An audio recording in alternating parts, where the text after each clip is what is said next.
What's up, hockey fans? This is episode 77 of the Clappercast. I'm Burke, and as always, joined by my co-host, Sean. Sean, how are you today, sir? Adam Larson just scored on his own net, so not great. Yeah, he sniped it. Pulled a line. He had a couple of great goals early in the season for the right team, and then now he's kind of turning it the other way and scoring on his own net, so we're off to a good start today.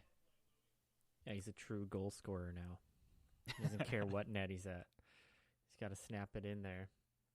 Is he the greatest goal scorer of all time? I mean, it was on Mike Smith, so definitely a high bar here. But yeah, I mean, another week of hockey. Some interesting storylines coming out of the week that was.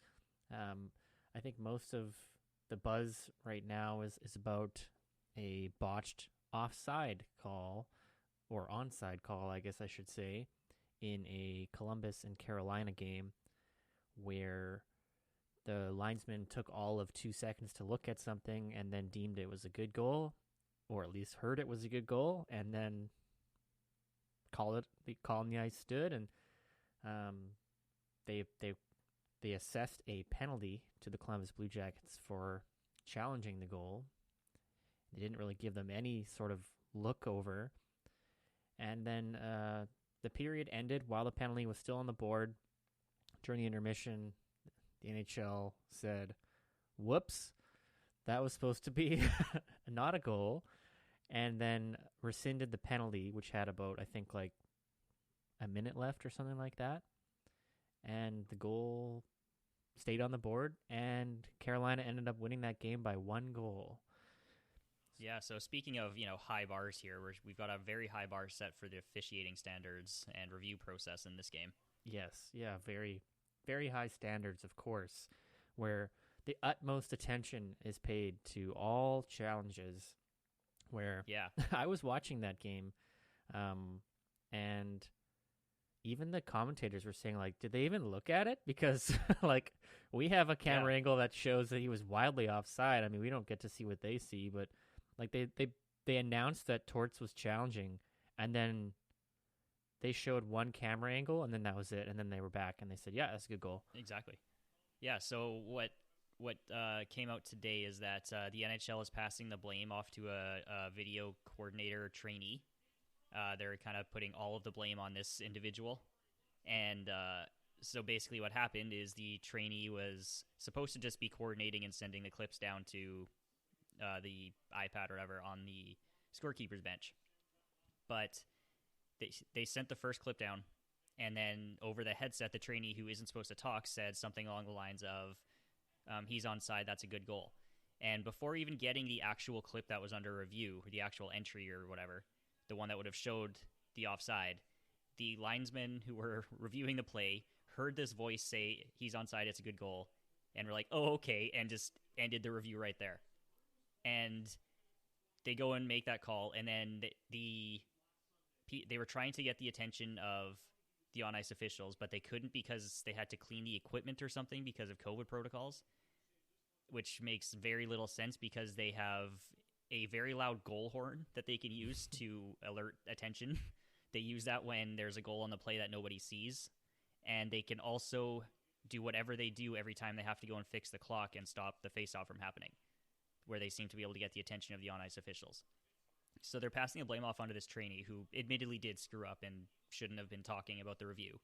But they also have so many other ways that this went wrong that it's really just a horrible, horrible situation that they're mismanaging, and it's a really bad look for that officiating staff and for the league on that one. Yeah, what a dirtbag move to just say, oh, it was a trainee's fault. It's like, well, why would you put them in that position then?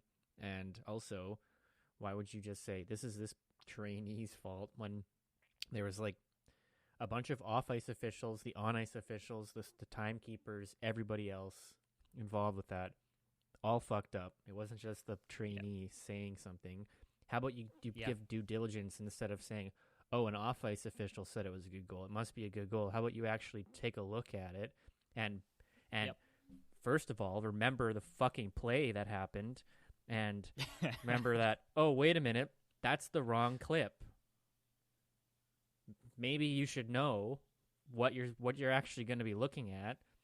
And then second, exactly, just fucking own up. Like, don't blame it on some trainee guy who's like some intern, like normally like gives coffee to the off ice guys. Like, come on. It's such a cop-out answer to just pass the blame off. Yeah. Yeah. And and then Columbus was Colin upset. Campbell too. Oh, of course. I mean, Patrick Laine was like, what was his quote? Like, that's the biggest joke I've ever seen, or something. Yeah, and very nice of them to take off like a minute of that power play. Oh yeah, how kind of them to correct their error. I think Colin Campbell said to Jarmo Kekalainen, the Blue Jackets GM, said that he wishes he could have taken the goal back, but he can't because there's no precedent for it. Yeah. Like, oh, okay. I get it, because like once the pucks drop, it's kind of like it is what it is, right? But you realize the mistake mid-game in the intermission. Like, you can set a precedent for that to get the game right. Like, yeah, I mean, how often does this level of missed call happen? It's not like this is going to be used on a weekly basis. If they were to happen to decide to set a precedent, it is a dangerous precedent. I get why you don't want to set it, because then every time there's a missed call or a bad call, then people are going to be calling for the subsequent goal to be overturned or whatever after the fact. But certain situations, you can kind of establish a very laid out precedent for certain things, especially when you realize it like 2 minutes later. Yeah, and like, there's not really a precedent for canceling penalties mid-penalty either. Right? That's also, also when true. has that happened before? I can't think of one that's happened. I've thought of penalties that have been examined or changed, like when Sidney Crosby pleaded his case to an official. That one comes to mind. But yeah, but that's before the penalties even started. Like, not in the middle of it. Yeah, not after a review. And yeah, you're right. That's a dangerous precedent to set, because it's like, oh, well, they got that one wrong, they got that one wrong, they got that one wrong. But it's like, well, it's a regular season game, and it was blatantly wrong. Shouldn't, like, I think it was a 1-goal game at that point still. So it's like, it's at the end of a period. They're not changing the flow of the game that dramatically to take it back. Like, it was like right before a period ended. So, it's not like you're taking back like a 5-goal lead or something like that. You're just taking back one. One of the suggestions that I had seen that would have made sense to me is that I think the goal happened with like a minute 15 left in the period. And in the intermission, they could have rescinded the whole thing and said, we're playing a 21-15 third period. Yeah, give the time back. And give the time back. It's like, okay, that one would make sense, and it's kind of replaying that same period of time, like sometimes does happen, or where they delay the end of a period and add it onto the third or whatever. That would make sense, and it seems to be more fair in acknowledging the mistake. And I think if they, laid everything out right, worded it properly in whatever rule book or code that they follow, you can establish that it's not a precedent, or it's not a thing that's going to be used on a regular basis. It's like for very blatant missed calls, or within that type so of thing, many minutes of the end of the period or something like that. Yeah. And I would say that there is a precedent to do what you're saying, that recommendation to roll the clock back, because that's what they do for offsides, right? Like offside goals and stuff, they roll it back to where the play should have stopped, right? Yeah. So why not do that? It just seems like a sloppy mistake, and they're using that as a cop-out excuse to say, oh, well, we can't, you don't want to set a precedent. It's like, okay, well, you fucked up. You admitted that you fucked up, but you didn't do anything about it. You took the penalty off halfway through, but yeah, that doesn't really help. That you could have, you had a perfect opportunity to fix the situation, and you didn't. yeah, sure, Yeah. Rod Brindamore is going to fucking lose it and freak out and pop a blood vessel in his head. But, at the end of the day, he can look at the tape and be like, yeah, that's the right call that had to be made. And that's going to go my way when that happens to us. And I just thought it was not not funny, but, you know, um, unfortunate that was Columbus's first challenge of the year. Can only go up from here, guys. Yeah. And that happens. So, yeah, it's really unfortunate for them that they ended up losing that game by 1 goal. And that's a hard thing to come back from. And Yeah. that the league didn't And have for their a team, back Columbus is going to be on the cusp. They're going to be kind of like in a battling for a playoff spot position. And I mean, what are the chances that, come the end of the year, they're going to be 2 points out, Yeah. That could be a realistic possibility. Yeah, absolutely brutal. I'm sure that there's some sort of discipline that's being handed out to those on ice officials for their part in that. That's never made public, but that's ticky tack minor league bullshit. Like, to not even, you have the technology. How much time do they waste looking at shit all the time? And then they take 2 seconds and hear someone say good goal. And then they don't even know who it is. They don't know that it's the intern guy saying that. Like, you just hear that and like take off the headset and like, okay, yeah, we got a good, we're good. got a Let's good go, goal guys. there. Yeah. Like, would you hear someone in the timekeeper's box, or if there was a fan, like yelling and doing like the goal sign, like pointing to center, Exactly. like So- you would just be like, so oh when- yeah, that guy said it's a good goal, so let's take the headset off. Like, useless. So when fans are back in the arena, I'm going to go to a game, sit near the timekeeper's box, and if there's a review on the play, I'm just going to yell out, "It's a good goal," and see what happens. Apparently, that's a precedent they're setting with this that review. Yeah, just make sure to wear like a blazer that has the NHL crest on the breast pocket, and then make sure to loudly announce that you're just an intern, but you think it's a good goal. Ridiculous. Set a precedent. Yeah. Oh my god, I can't believe it. I can't believe that they pulled that they have all that time to assess, and they have so many camera angles, and they don't even look at the right play. Yeah. Or the right angle, for that matter.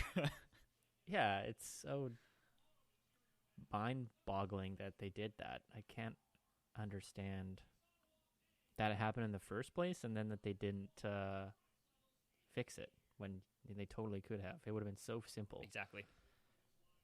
Ugh. On that note, though, I think, we say this every single year, but there have been some really egregiously bad calls, bad reffing this year. So this is kind of icing on the cake for the first couple weeks. Yeah, there's been a lot of soft penalties. There's been a lot of shitty penalties that have been assessed, like going into overtime or in overtime, and it's just there's no real standard. And I know that we've been seeing them call those slashes on the hands and stuff, but it's just like a guy one hand taps, like an outstretched arm, like taps a guy on the wrist, and that's a penalty. But then there's other chances where a guy's like right in front of the ref and hacks a guy, and it's not called, and it's just what is the standard here? Because it's just not working.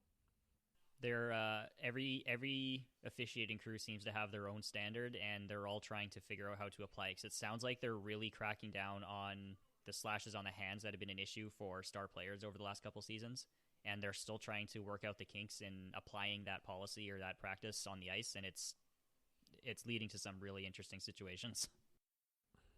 Yeah, and just the suspensions this year have been very all over the place too. Like, there's been things where like Fiala got 3 games. That seems like that was definitely a suspension really hit in my opinion, but 3 seems pretty high. And then there's other things where like Lars Eller gets hit from behind, and then it's not even looked at.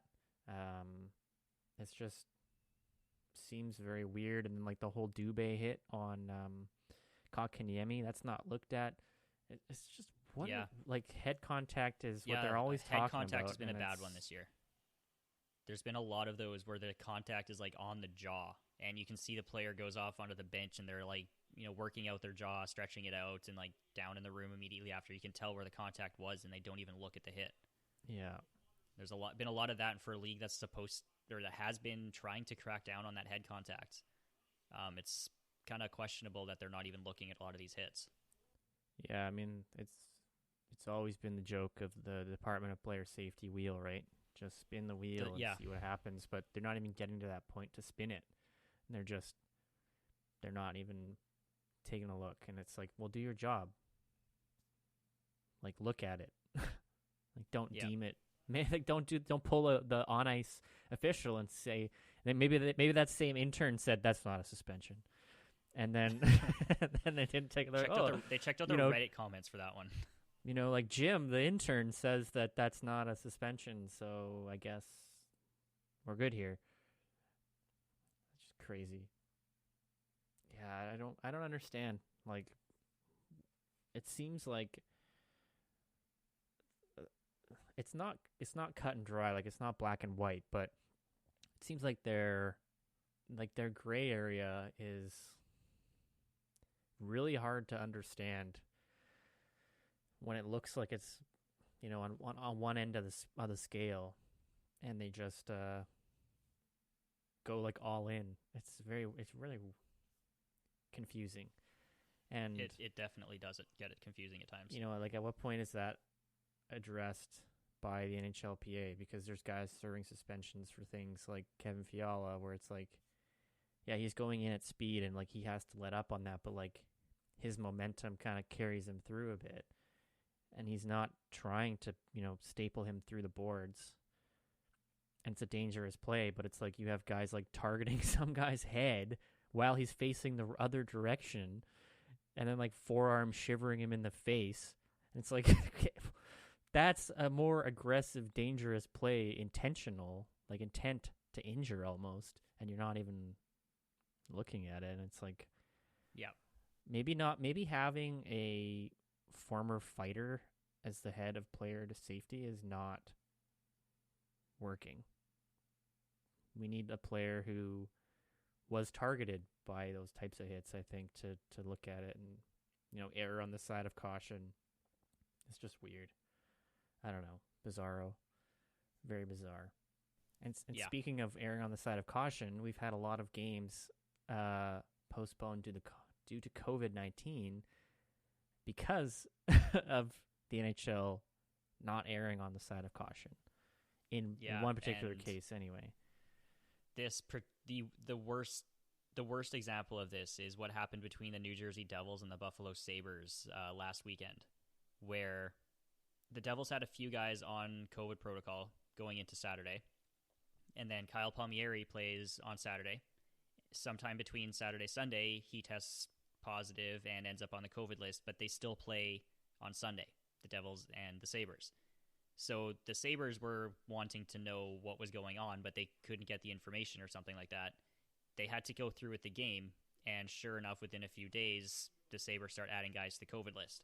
And now they're up to 9 players, and head coach Ralph Kruger are on this list. And, I mean, the Devils basically have most of their roster is out right now, so they've had even more games suspended. The Sabres are growing every single day.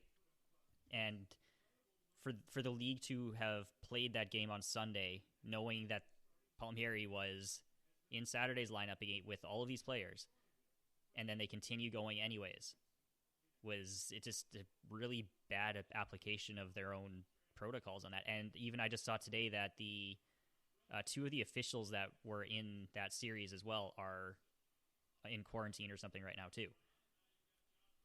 So it's just that weekend was just terrible. Washington Capitals have been fined $100,000 for this egregious violation. Ovechkin's back on the list for that. Yeah, I mean, it's like you have a shitstorm of media that came out when the Capitals thing happened, and then like you barely heard about that, about the league fucking up and the league putting everybody at risk and the league putting all of these players careers at risk because of the long-term effects that COVID can have. And it's like, you guys take it serious. Like, come on. Yeah. Yeah, I mean, and the Sabres were rightfully pissed after they, New Jersey started getting games suspended because of it, and then they end up, immediately after their series ended, and Buffalo's like, well, look what's happening now, where they start getting their players. And I mean, Minnesota and Colorado are two other teams that didn't have as bad of a situation, but now they're both shut down for a bit as well. So, and actually, I'm pretty sure I saw that the two officials that were in that New Jersey Buffalo series went and played or officiated in Minnesota, Colorado after that. Yeah. Like I said, like the Capitals were made an example of by the league because they broke protocol, and they had teammates, two of which have already had COVID and have antibodies, all hanging out in a room when they hang out on ice together, and they were hanging out in the wrong spot, but they could have hung out somewhere else. And then you have the league doing this fucking bullshit where it's like, yeah, it's not a big deal. This guy's just testing for positive or for COVID, but we don't know how to tell the other team that because they don't have a right to know, apparently, that you just played against this team and someone tested positive and you're going to play them again. That's so mind-boggling again. Like I'm just using that word too much or that phrase too much, but like, get it together.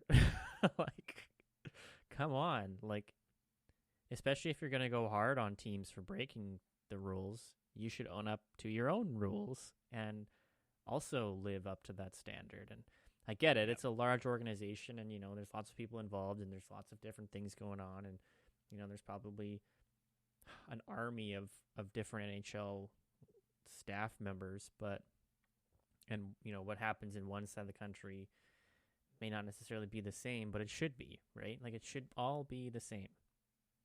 Except for what's happening in Canada. Canada should be kept completely separate and different than the U.S. But, yeah. I don't understand how that can happen. Like, how you can have someone going through the protocols and you don't immediately call a cease to the next game. Yeah, especially when the player played in the game the day before. Yeah. Like that's the kicker for me is that he was in the game the day before and then tested positive, gets on the list the next day, and they play the game anyways. Yeah, you don't start being like contagious after you test positive. Like, yeah, you usually are before that because so yeah, that again just another really bad, really poorly managed situation by the league. And I'm really hoping moving forward that they're going to learn from this and maybe get a little bit more strict on when to shut down games based off of who's tested positive and, hopefully limit the spread between teams like that.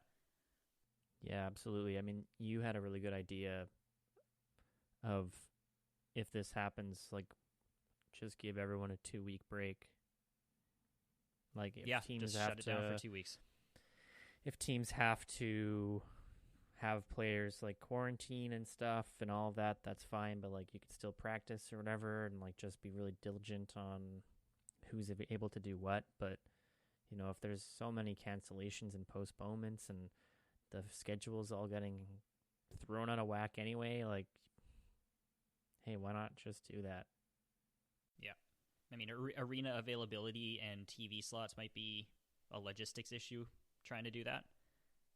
But hopefully you wouldn't have to for the whole league. You just kind of have a buffer on all the teams' schedules so that you can push things around when needed for the larger outbreaks. Because there have been a couple of teams that have had smaller isolated ones that they've been able to manage on their own that didn't really get pushed over onto other teams. But you get a couple like these ones between Minnesota, Colorado, and New Jersey, Buffalo that seem to be spreading to different organizations, and that's kind of where the issue is. Yeah, absolutely. Yeah, hopefully the league learns from this and have better enforcement of their own rules or adjust their rules accordingly because they aren't working. So yeah, I know everyone wants to watch hockey and have games and stuff, but if it doesn't make It can't sense, be at the expense of the safety of the people involved. exactly. Yeah. So it's kind of been really brought on by a difficult week for the Canucks, where they've been very struggling on the ice. They've lost a couple of games here to Toronto, and they've been getting absolutely hammered on in their front office. And I think what ended up coming out is that a little bit of the Canucks off-season plans or off-season strategy got released. And, we kind of know from what happened that the Canucks were pushing hard for Oliver Ekman-Larsson, and that kind of preoccupied a lot of their early off-season plans. And it seems to me that, based off of comments that had been released, that the excuse, and I'm putting excuse in air quotes, that the Canucks didn't re-sign Tyler Toffoli is that they ran out of time to save the free up the money to afford Toffoli. Meanwhile, they spent all of their time trying to get Oliver Ekman-Larsson.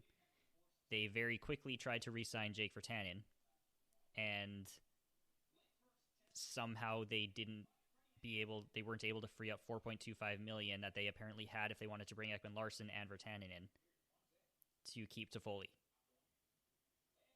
And I'm looking at the numbers here. So they lose Toffoli, who signed for 4.25. They lose Tanev, who signed for 4.5. They lose Markstrom, who signed for 6. But they kept Virtanen, who signed for 2.55. They brought in Schmidt, who signed for 5.95. And they brought in Holtby, who signed for 4.3. So the difference between those two groups of players is less than $2 million, which for an NHL team, these guys are cap wizards. They can make a lot of amazing situations work. They weren't able to free up that $2 million to, keep what they had last year rather than switch over to what they have now, basically. And I get it, they're really crunched, but that's not an unreasonable difference. And, I can see not wanting to give term to Markstrom because they don't want to end up with another goalie controversy like they had in the past, because he's going to get overtaken by Demko right away. I can see not wanting to give that contract to Tanev because that is a lot for him. But even the difference between, say Toffoli and Virtanen, it's like $1.75 million or something. And they weren't able to free that up to keep Tyler Toffoli, who you just gave up a whole lot of stuff for at the deadline and got a handful of games out of him. That's just horrible asset management. And it just seems like a real desperation after putting all of their chips on one hand in what they brought in to replace what had left, and it's not working out very well so far for them. Yeah, I've got a couple points. First of all, is I remember when Toffoli signed in Montreal, we were both like, how could you not have done that, Canucks? That's a very reasonable contract for him. Second of all is Tanev. Yeah, that's a lot of money for him, but we're seeing now why he's worth that. Exactly. He is kind of the defenseman that they need. Yeah, exactly. He is something that they don't have anymore. They don't have a shutdown guy. They don't have a guy who can just eat up minutes and block shots and get a stick in the lane, and he's always in the right place. Every single shift, he's always in the right place. He's not jumping into the play recklessly. He's always there. He's a perfect partner for someone like Quinn Hughes. He's just the guy that plays defensive hockey. Sure, he's not flashy. Sure, he's not, on the scoreboard every night. But he is consistently good defensively. He gets hurt a lot because he blocks a lot of shots and stuff and plays a lot of minutes. But that's being a defenseman in the NHL who plays that way. That's just part of the role. And, he's the guy who scored their OT winner against Minnesota, and he was a huge part of that team. And I really think that he was one of the more important guys that they lost, is just, that stability, that positioning, that mentorship for all the young guys. There's Alex Edler and stuff, and, he's not exactly excellent defensively, but I really think that they should have prioritized keeping him around because of just what he brings to that blue line. And now, yeah, they have Quinn Hughes, they have Ulevi, they have Chatfield, they've got a few other really young defensemen that aren't playing very well. And also, let's not forget that they got rid of Troy Stetcher too, who is Yeah, also kind of a better defensive defenseman. He's yeah, I would say he's not as great as defensively as Tanev is, but he's also kind of a more stable blue liner.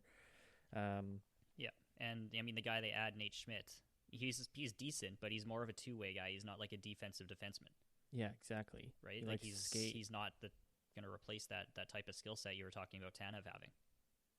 Yeah, Schmidt might get some more assists and stuff, but do you really need more offense on that blue line when you've got Quinn Hughes?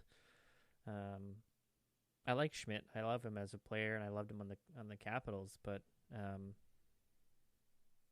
Tanev is just a different role that they didn't fill in any way, and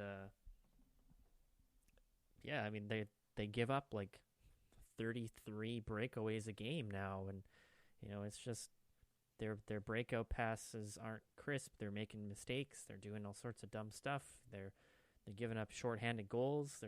It's like they're not good defensively. And what do you know? They got rid of their best defensive defenseman, and that caused not all of these problems, but didn't help. Wild. Yeah, and I mean it's kind of escalated very quickly too, because even Braden Holtby a few days ago pretty much said like there's something wrong right now, like we're not clicking. There's just the chemistry isn't there, the system isn't there, like nobody really knows what they're doing and how to do it, and it shows on the ice with the amount of miscommunications, giveaways, bad passes, turnovers. It's just a rough time on the ice for the Canucks. Yeah, and I think that might come down to just turnover, right? Like you've got so many guys coming in, they didn't have a very long camp. We touched on this briefly when we were talking about how awesome having a short camp all the time would be, but it's like, well, if you have a lot of new guys, that's not a lot of time for them to learn the system before the season starts. So right? that's a big counterpoint for team development, is getting new players brought into a team system. Yeah, and chemistry, or and even having a new coach. Yeah. If your team's got a new coach, it's not a lot of time for them to work things out. Yeah, for sure. And like change that blue line. You've still got Myers, you've still got Hughes, and you've still got Edler and Jordy Ben, I guess. He's in and out of the lineup, I guess. So it's like a 50% as the same guys as last year. So that's pretty significant. And Holtby's used to having to bail out a team, but not that much. Not facing that many breakaways in a game. That's just not how you win games. And I mean, Tanev signed for a lot of money, but he's a guy who was an absolute warrior for them. And if that's not the kind of guy that you're going to pay, like at one point, those guys aren't going to want to come to your team because they know they're going to prioritize offense. They're going to prioritize all those guys that score goals and are flashy and hit the highlight reel and everything. And it's like, well, if I go there, I'm not going to get paid. I'll go to Calgary. They pay guys like Tanev. So, yeah, you're going to hurt the attractiveness for how many guys are going to want to come there. And it's like, well, I guess part of this is too that they've overpaid for guys like Louis Eriksson and Jay Beagle and Sutter. And so they don't have the freedom to sign more guys like that. But you got to make something happen to keep guys like Toffoli, who you gave up a bunch of stuff for, and signs a very reasonable contract. And then, like Virtanen, now you're talking about trading him. And it's like, well, why did you... He's been there for so long, and you couldn't have saw that coming? Like, he was an RFA. Just trade his rights. Whatever. You don't get anything back. Not a big deal, but you get to keep Toffoli. Exactly. And again, like the Canucks fan base has been kind of calling for Jim Benning's firing for a while, and it's heated up over the last couple of weeks here, especially with news like, stories like this dropping, the team struggling, and that he's got to be on the hot seat at this point, big time. after the way this season started, and if they can't turn things around pretty quickly here, they could be looking at a change in the front office sooner rather than later. Yeah, I mean, they're sub 500. They've played the most games in the division, and they're 6-9. You know, they've really beat up Ottawa, but you know, Ottawa's basically having a record that's as bad as their inaugural season, so it's not super impressive. Their goal differential's second worst in the division. You know, that's even with beating up Ottawa. They got absolutely annihilated by Montreal. So, you know, that's always kind of one of the quick litmus tests of how good a team is their goal differential. And theirs is not very great. And, you know, it's defense. That's what it is. Yeah. They've got all the offense. You know, there's guys like JT Miller who's got he's over a point per game right now, but he's given up all sorts of defensive issues. So, yeah, I mean, they're just not clicking. They're not looking like the team that they were in playoffs, and they've lost some significant roster pieces. They've lost some of the core guys. You know, Markstrom was a guy who's been there for a long time. He was the guy. He bailed them out. He was a goalie that they could trust, and he knew the system and knew everybody involved and knew how to communicate with everybody. And he was the guy. And I get it. You don't want to pay term, and even that, if you don't want to give him term, you give him the contract he wants with the understanding that in 2 years when Demko's ready, you trade him. You know, you give him a no movement clause after that point or something. You maybe the player didn't want that type of thing, so that's a fair reason as well. But and it could be why they couldn't do that. But yeah, that's But Toffoli and Tanev, I think those are the two big ones for me at this point. Tanev, I think, is just one of those guys. I think that it would have been cool to see him retire as a Canuck. He's one of those guys who's been there for a long time, and it's just an absolute battler and such a huge part of the locker room. And it really sucks that he's not there. And you know, it's super visible. Just having a young defense core is, it's exciting. Yeah, they can skate, but they're going to mess up. They're going to make mistakes. They're going to get burnt, you know, and and you can't throw all of those rookies and sophomores to the fire at once. No. You know, you don't have, part of this was injuries, but they were placing 3 rookie defenders and Quinn Hughes in a single game for a couple of games, I think. So, you know, that's just a recipe for disaster. Yeah, you can't give them all sheltered minutes when they're 50% of the literally D-core. on a pairing together, yeah. And, you know, that's not going to cut it when you're playing up against, Tavares, Marner, Matthews, Nylander. You know, you're gonna get scored on. Oh yeah, a lot, and it's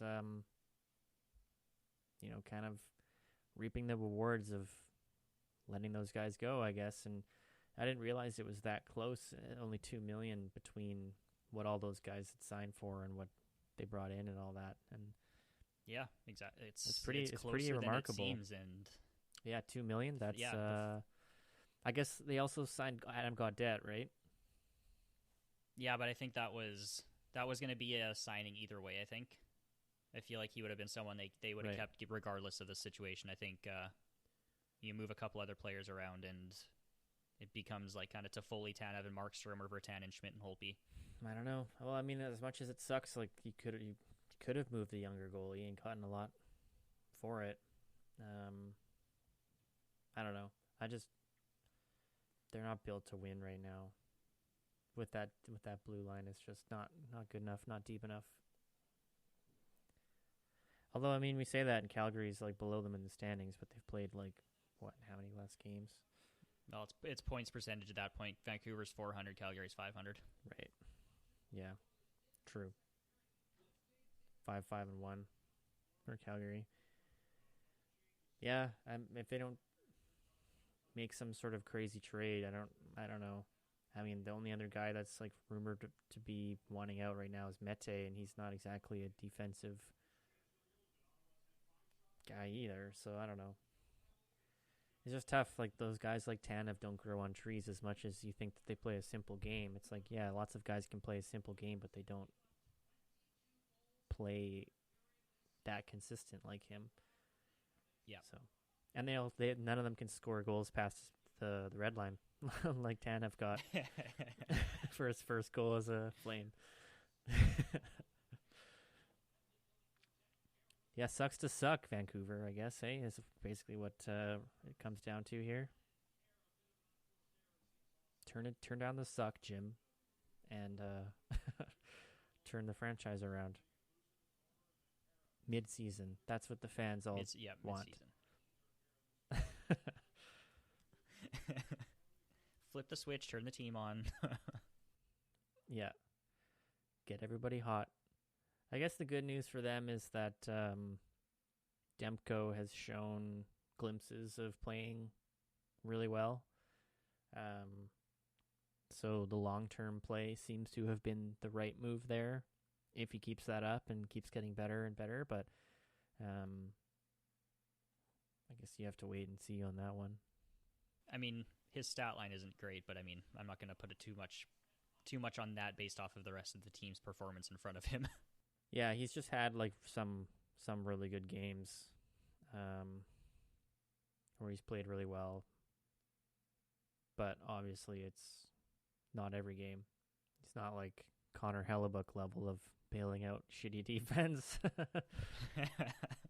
On that note too, Connor Hellebuck's been kind of iffy in large part this season too, so that's been a bit of a struggle for Winnipeg, but they've still been playing well as a team overall, so good on them. Yeah, and they get Pierre-Luc Dubois tomorrow, I believe, Tuesday. He should be suiting up. So that'll be a really good addition. Yeah, I'm excited. I have him in one of my fantasy pools, and I'm really glad to get him back. And the other side of that trade, Laine has been scoring, at least, for Columbus. Yeah, he's clapped a couple of bombs, so yeah, fitting in all right so far there. Yeah, and already endearing himself to the fans by calling out horseshit as he sees it. So, yeah, you know, doing well. And I think Jack Roslovic has also been doing pretty well in Columbus. Roslovic has. I think he's got a couple of goals. I think he's fitting in very well. I think his play style, his player type is going to work quite well under Tortorella's system.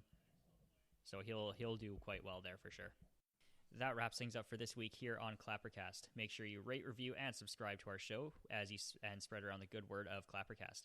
For more content, you can follow us on Facebook or Instagram at Clappercast Media or on Twitter at Clappercast. Thank you all for tuning in, and we'll be back next week with more hockey talk.